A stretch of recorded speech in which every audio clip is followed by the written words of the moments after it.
زانکۆی پۆلی تەکنیکی سلێمانی فێربوون بۆ کارپێکردن.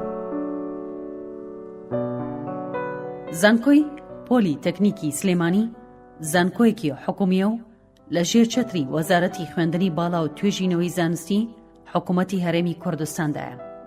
سەرۆکایەتی زانکۆی پۆلی تەکنیکی سلێمانی دەکەوێتە شاری سلێمانیەوە، گەڕکی قڕگە، شەقامی ورمێ، گەڕکی ماردین 327 کۆڵانی 76.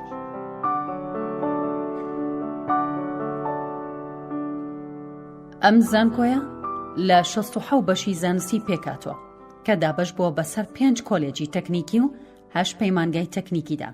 پەیمانگای تەکنیکی سلێمانی کە یەکێکە لەو پەیمانگایانە و با کۆنترین پەیمانگا لە هەرێمی کوردستان دانرێت و لە ساڵی 1973 دامەزراوە.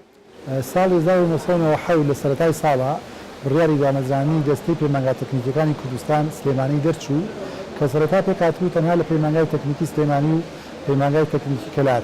پەیمانگای تەکنیکی سلێمانیش چەند بەشێکی زۆر کەم بوو لە 6 بەش تێنە ئەپەڕی و پەیمانگای تەکنیکی کەلاریش چەند بەشێکی کەمتر. دەستمان کرد بە پلاندانان بۆ گەشەپێدانی هەم ستوونی هەم ئاسۆیی دەستی پەیمانگا تەکنیکیەکان بەوەی ئەو پەیمانگایانەی کە هەم بەشی زیاتریان تیا بکەینەوە کە بەشەکانیش لەگەڵ بازاڕی کاری کوردستان بگونجێن و لە ڕووی ئاسۆییشەوە زیادکردنی پەیمانگا تەکنیکیەکان ئەوە بوو. پەیمانگای تەکنیکی کۆیە دامەزرا، دواتر پەیمانگای تەکنیکی چەمچەماڵ، پاشان پەیمانگای تەکنیکی لە دووکان، پەیمانگای تەکنیکی دەربەنیخان، پەیمانگای تەکنیکی هەڵەبجە. ئەمانە بوون بە ژمارە لە پەیمانگای تەکنیکی کە لە هەر شارە چوکەیەکەدا ئەنرا ئەو بەشانەدا ئەکرایەوە کە ناوچەکە پێویستی پێی بوو و بازاڕی کاری کوردستان پێویستی پێی بوو. واتە فەلسەفەی بۆ خوێندنی تەکنیکی ئەمە ئەوە بوو کە کادر بۆ هەم کەرتی تایبەت پێبگەێنین و هەم بۆ دامەدەستگەکانی حکوومەتیش. ئەم زانکۆیە لە ساڵی 2003دا ناوەکەی گۆڕاوە بووە بە دەستەی تەکنیکی سلێمانی. پاشان لە 4 ساڵی 2012دا بووە بە زانکۆی پۆلی تەکنیکی سلێمانی. زانکۆ بردێکە لە نێوان خوێندنی باڵا و بازاری کار و کادری تەکنیکی پسپۆر دروست دەکات لە بوارە جیاجیەکان بڕوانامەی دبلۆم، بەکالۆرس، ماستەر، دکتۆرایان پێدەبەخشێت. لە دوای ڕوخانی ڕژێمی سەدام حوسێن دەرگایەکی نوێ لە خوێندنی تەکنیکی کوردستان کرایەوە بەوەی پەیوەندیمان کرد لەگەڵ دەستەی خوێندنی تەکنیکی بەغدا. لەوێ ئەزموونی کۆلیژە تەکنیکیەکانمان وەرگرت لە حقیقەتە و بڕیاری دامەزانی یەکەم کۆلیژی تەکنیکی سلێمانیمان لە ساڵی 2004 دانا کە ئەمە ئەزمونێکی ئجبار نوێ بوو لە خوێندنی تەکنیکی لە کوردستانە و دواتریش ئەم کۆلیژێکی تری دەستە خوشکی کرایەوە لە هەڵەبجە بە ناوی کۆلیژی تەکنیکی کشت و کاڵیەوە. ئێستا خۆشبەختانە ئەبینین ئەم کۆلیژ تەکنیکیانە بەرەو پسپۆری ورتر ڕۆشتون واتای سلێمانی چەند کۆلیژێکی تریشی لێبێتەوە.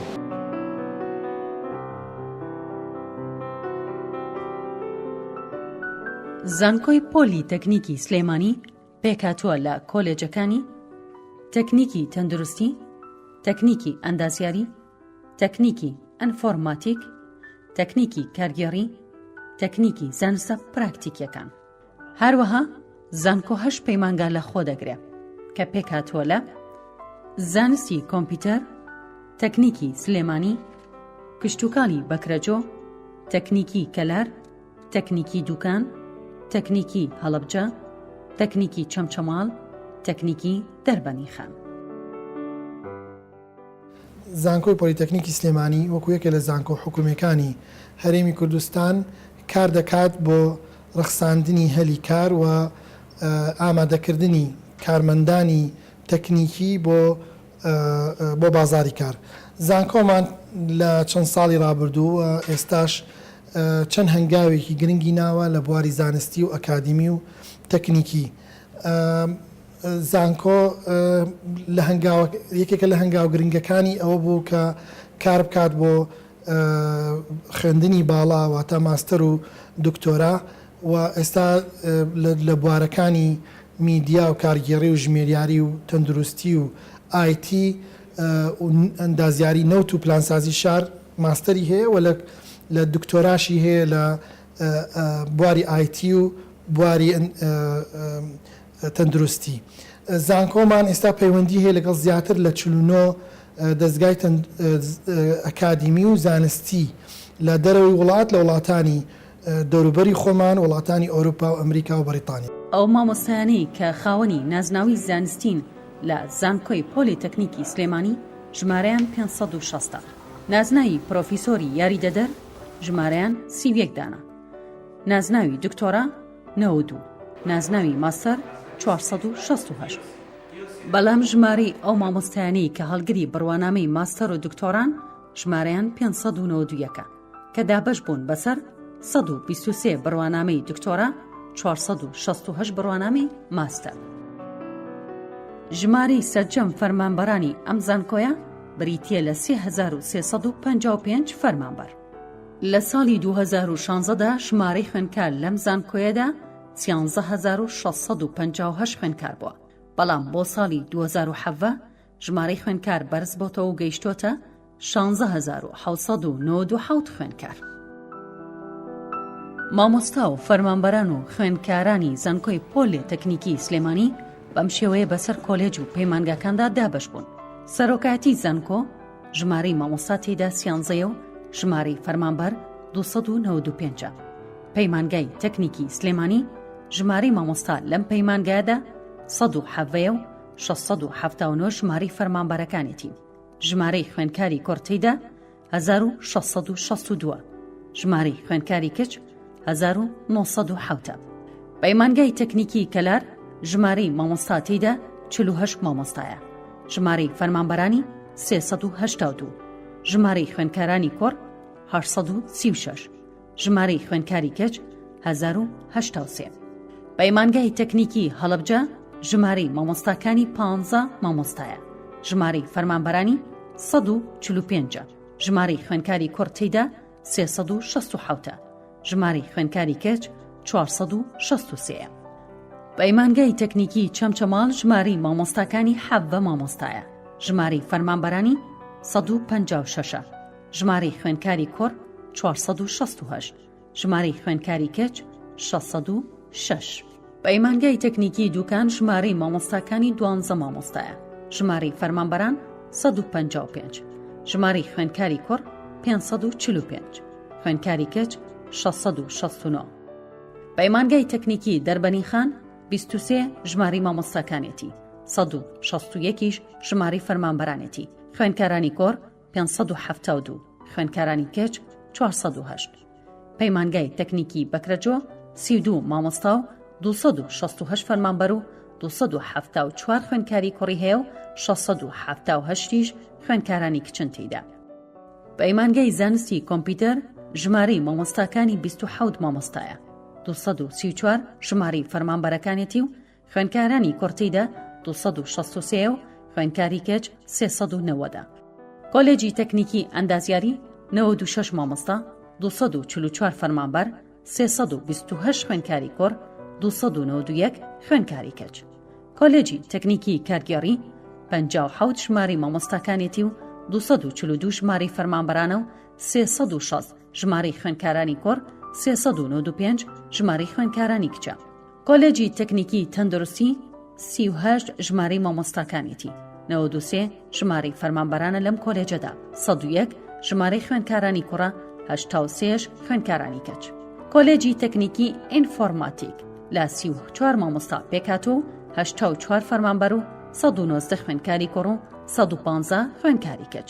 کۆلێجی تەکنیکی زانستە پراکتیکیەکان 23 ژمارەی مامۆستاکانێتی و 270 ژمارەی فەرمانبەرانێتی و 204 ژمارەی خوێنکارانی کوڕە و 471 خوێنکارانی کەچ.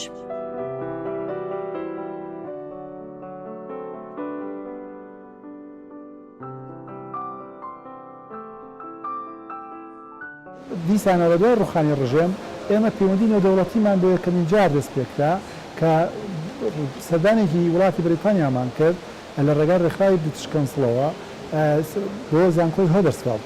توانیمان لێ پرۆتۆکۆلێک ئیمزا بکەین کە بۆ یەکەم جار بوو زانکۆکانی کوردستانیش تەنانەت ئەو پرۆتۆکۆلەیان نەکرد بوو. توانیمان دوای ئەوەی کە گەڕاینەوە ئەو پەیوەندی بەردەوام بێ زیاد لە 20 مامۆستا لە بوارە جیاجیەکانی بواری خوێندنی تەکنیکی سەردانی زانکۆی هۆدەرسفیلد بکەن و بۆ ماوەیەکی زۆر ببێنەوە و لە ئێستادا ئەوەی کە ئەیبینین و هەم بۆ مێژوش ئێمە لە ساڵی 2004 دەستەی خوێندنی تەکنیکی نووسرامان کرد بۆ وەزارەتی خوێندنی باڵا ئەو کاتە لە ئیدارەی سلێمانی کە ناوی ئەم دەستەیە بگۆڕێ بۆ زانکۆی پۆلیتەکنیکی سلێمانی. زانکۆی پۆلیتەکنیکی سلێمانی ساڵانە بە نزیکەی 4,000 بۆ 5,000 بڕوانامەی دبلۆم و بەکالۆرەس ئەبەخشێ بە خوێندکاران لە بەشەکانی تەندروستی کۆمەڵ، شیکاری نەخۆشیەکان، ئەندازیاری گەیاندن، ئەندازیاری برنسازی شار، ئەندازیاری بەرهەمهێنان و کەنزەکان، ئەندازیاری نەوت و وزە، تەکنەلۆژیای داتابەیس، تەکنەلۆژیای زانیاری، تۆڕەکانی کۆمپیوتەر، تەکنیکی کارگێڕی کار، تەکنیکی دارایی و ژمێریاری، پەیوەندیە گشتیەکان و بازاڕگەڕی، تەکنیکی میدیا، پیشەسازی خۆراک، سامانی ئاژەڵی، بەرهەمی بەرووبوومی ڕووەکی، نیتۆڕک، تەکنەلۆژیای زانیاری، داتابەیس، دەرمانسازی، پاراستنی ددان، پەرستاری، سڕکردن، تیشێک، چارەسەری سروشتی، پەرستاری ژنان و منداڵبوون، ڕووپێوی، وێنەی ئەندازیایی، کارگێڕی کار، ژمێریاری، کارگێری سەرچاوە مرۆییەکان، ئامار، میکانیک، ڕووەکە جوانەکان، پاراستنی ڕووەک، کشتتوکاڵی داپۆشراو، باغداری، دروستی ئاژەڵ، کارەبا، بەرووبوومی کێڵگەی، سیستەمەکانی کارپێکردن و کۆنتڕۆڵکردنی نەوت، کارگێڕی بانک، ڕۆژنامەنووس، بازاڕگەڕی.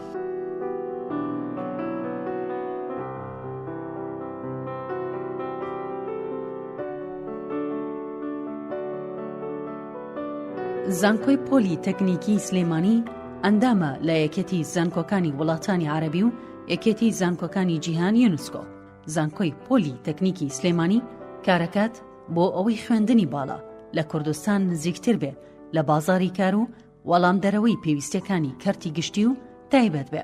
ئەم زانکۆیە خاوەنی سەنتەری نێودەوڵەتی زمانی ئینگلیزیە کە تاکە سەنتەرە لە هەرێمی کوردستاندا کە دەتوانێت بە پێی ئەو ڕێکەوتنەی لەگەڵ بریدیش کانسڵ هەیەتی بەڕسمی خول و تاقیکردنەوەی IELTS نێودەوڵەتی ئەنجام بدات. ئەمە جگەلەوەی کە دەتوانێت بڕوانامەی ئاپتێز ببەخشێت بە خوێندکارانی. زانکۆی پۆلی تەکنیکی سلێمانی لە ڕووی ڕانکی نیشتیمانی و جیهانیەوە ساڵانە لە پێشکەوتندایە و بە پێی داتای وێب مێترەکەس لە ئێستادا لەسەر ئاستی هەرێمی کوردستان نۆهەم زانکۆیە لە 31 زانکۆی حکومی و ئەهلی. لە سەر ئاستی عێراقیش 29هەمین زانکۆیە لە کۆی 76 زانکۆ. لەگەڵەوەی کە زانکۆی پۆلی تەکنیکی سلێمانی ماوەی 2 ساڵە خوێندنی ماستەر و دکتۆرای کردوتەوە، بەڵام تا ئێستا هیچ بڕوانامەیەکی دکتۆرای نەبەخشیوەتە خوێندکارەکانی. لە هەمان کاتدا ئەم زانکۆیە توانیوێتی 7 بڕوانامەی ماستەر ببەخشێت بە خوێندکارانی. زانکۆی پۆلی تەکنیکی سلێمانی پێکاتووە لە 3 یاریدەدەری سەرۆکی زانکۆ و 7 بەڕێوەبەراتی کە 3 یاریدەدەرەکەی پێکاتووە لە یاریدەدەری سەرۆکی زانکۆ بۆ کاروباری کارگێڕی و دارایی، یاریدەدەری سەرۆکی زانکۆ بۆ کاروباری زانستی و خوێندنی باڵا، یاریدەدەری سەرۆکی زانکۆ بۆ کاروباری خوێندکاران. بەڕێوەبەراتیەکانیشی پێکاتووە لە بەڕێوەبەراتی نووسینگەی سەرۆکی زانکۆ، بەڕێوەبەراتی پەیوەندیەکان، بەڕێوەبەراتی تەکنەلۆژیای زانیاری و ئامار، بەڕێوەبەراتی تۆماری گشتی، بەڕێوەبەراتی دارایی، بەڕێوەبەراتی کاروباری زانستی و خوێندنی باڵا، بەڕێوەبەراتی یاسایی، بەڕێوەبەراتی کارگێڕی، بەڕێوەبەراتی وردبین، بەڕێوەبەراتی ئەندازە و پرۆژەکان، بەڕێوەبەراتی تەندروستی و سەلامەتی، سەنتەری توێژینەوەی زانستی، سەنتەری زمان، بەڕێوەبەراتی بەشە ناوخۆیەکان، بەڕێوەبەراتی ڕاهێنان و بەکارخستن، بەڕێوەبەراتی ڕاگەیاندن و چالاکیەکان، بەڕێوەبەراتی خزمەتگوزاری. هەروەها زانکۆمان یەکێ لە پلانە گرنگەکانی کە ئێستا هەیەی کردنەوەی دبلۆمی باڵای پیشەیە 1 ساڵە کە ئەم ساڵ بڕیارە لە مانگی سەپتەمبەرە ڕاگەیاندنی بۆ بکات کە لەگەڵ زانکۆیەکی نێودەوڵەتی لە دەروی وڵاتە بە هاوبەشی ئەم بڕوانامەیە پێشکەش بە خوێندکارەکانی بکات کە ئەمە لە خۆیان بەرزکردنەوەی ئاستی پسپۆڕی پیشەییە لە بوارەکانی کارگێڕی و ژمێریاری و ئایتی و شیکاری نەخۆشیەکان و پەیوەندی نێودەوڵەتیەکان و زۆر بواری تر. دیارە ئەوە یەکێکە لە هەنگاوە گرنگەکانی کە زانکۆمان دەینێ و بۆ زیاتر لە کەرتی تایبەتە هەوڵەدا ئەم کورسیانە تەرخانکە بۆ زیاتر بۆ کەرتی تایبەت. زانکۆمان بەردەوام هەنگاوانێ لە داهاتووە بۆ پتۆکردنی پەیوەندیە نێودەوڵەتیەکانی لەگەڵ زانکۆکانی دەرەوە و زیاترکردنی کۆنفرانسی نێودەوڵەتی لە نێوان زانکۆکانی خۆمان و زانکۆکانی دەرەوە هاوشێوەی ئەو کۆنفرانسەی کە ئەنجام درا ئەمساڵ لە بواری ئابووری و پلاندانانی ئابووری لەگەڵ زانکۆی سنەی جمهوری ئیسلامی ئێران کە بۆ یەکەمین جار بوو زانکۆیەکی هەرێمی کوردستان کۆنفرانسێکی نێودەوڵەتی ئەنجامدات لە دەرەوەی کوردستان و دەرەوەی عێراق. هیوادارین بەردەوام بین لەسەر ئەم کارانە بە هاوبەشی لەگەڵ سەرجەم مامۆستایان و خوێندکاران و هاوکارانمان لە ئەنجومەنی زانکۆ کە بە دڵنیاییەوە بە دڵسۆزیەوە کار دەکەن بۆ سەرخستنی کارەکانی زانکۆمان. بە پێی نوێترین ئامار ژمارەی خوێندکارانی بەشە ناوخۆیەکانی ئەم زانکۆیە 4370 خوێندکارە کە دابەش کراون بەسەر 1063 ژوور لە بەشە ناوخۆیەکاندا و ئەم زانکۆیە خاوەنی 181 هۆڵی وانەوتنەوە و 120 وەرشە و تاقیگەی زانستی و 53 تاقیگەی کۆمپیوتەرە. زانکۆ خاوەنی گۆڤارێکی زانستیە بە ناونیشانی توێژینەوەی کارێکی کوردستان کە 6 مانگ جارێک دەردەچێت و توێژینەوە زانستیەکانی تێدا بڵاو دەکرێتەوە. زانکۆی پۆلی تەکنیکی سلێمانی لە ئێستادا ڕێکەوتنامەی لێک تێگەیشتنی لەگەڵ 43 زانکۆی ناوخۆی و دەرەوەی هەرێمی کوردستان و ناوەندی ئەکادمی و زانستی لە ناو و دەرەوە هەیە. زۆربەی ئەو ڕێکەوتن نامانش چوونەتە بواری جێبەجێکردن. زانکۆ ساڵانە چەندین دیدار و کۆنفرانسی زانستی ئەنجامەدات و لەم ساڵدا وەکو یەکەم زانکۆی حکومی لە هەرێمی کوردستانە توانی کۆنفرانسی نێودەوڵەتی لە دەرەوەی عێراق ساس بکات.